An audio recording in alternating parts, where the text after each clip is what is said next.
Շատ կարևոր է հասկանալ, թե ինչ է ապաշխարությունը։ Ապաշխարությունը զգացմունք չէ։ Շատ անգամ եմ տեսել, թե ինչպես են քարոզիչները փորձել մարդկանց մոտ զգացական վերաբերմունք առաջացնելով ապաշխարության կոչ անել, ինչն էլ հաճախ անկման պատճառ է դարձել, որովհետև զգացմունքները գնում են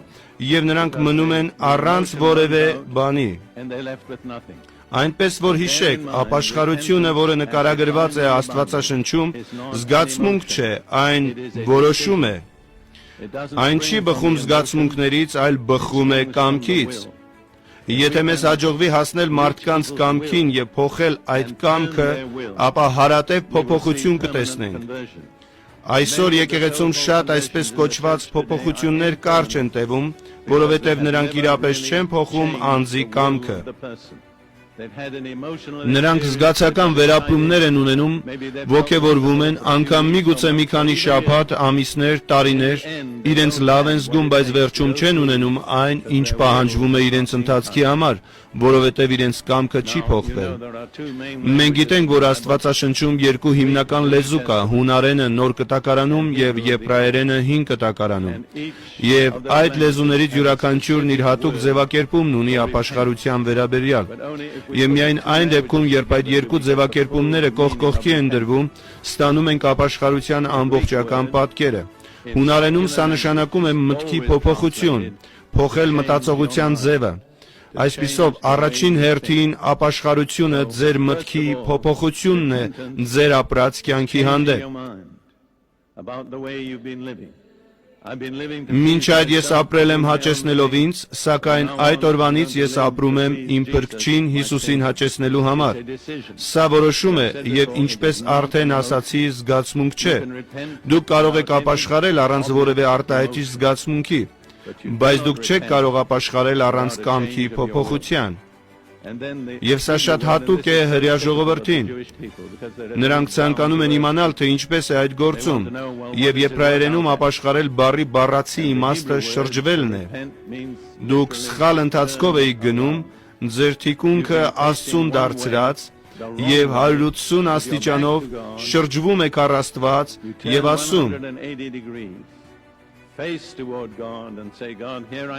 Աստված իմ, ահա ես, ասա ինձ, թե ինչ անեմ և ես կանեմ։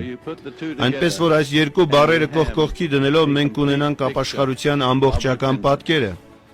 Եվ հավատքը գալիս է միայն ապաշխարությունից հետո։ Աստվածաշնչի ողջ պատգամն այս ուղերձի մեջ է. ապաշխարիր և հավատա։ Այս առավոտ այստեղ շատերը կան, ովքեր տառապել են հավատքի համար։ Ճշմարտությունն այն է, որ դուք չեք տառապել հավատքի համար, դուք երբեք չեք էլ հանդիպել ապաշխարության պայմաններին։ Սա վարդապետական 6 հիմնավորումներից առաջինն է։ Եվ եթե չեք տեղադրել այս հիմնաքարը, ապա ձեր շինությունը մշտապես կերերա։ Տարիներ շարունակ ես ծառայել եմ հարյուրավոր քրիստոնյաների, որոնք ինձ մոտ են եկել իրենց անձնական խնդիրներով։